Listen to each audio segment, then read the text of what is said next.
باسم الإدارة المدنية الديمقراطية لمدينة منبج وريفها نتقدم للشعب السوري ولكافة مكونات شمال وشرق سوريا،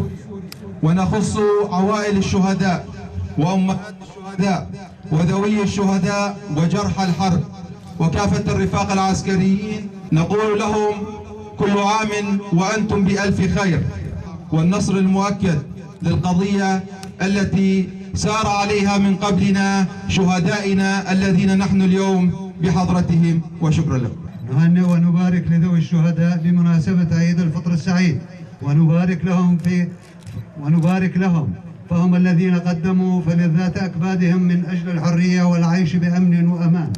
ونقف اليوم في حديقة الزهور التي تحتضن شهداءنا الأبرار، كما أننا من هذا المكان الطاهر نعاهد أهلنا بأننا سنحافظ على مكتسبات شهدائنا والسير على دربهم الذي رسموه بدمائهم الطاهرة روت طريق الحرية.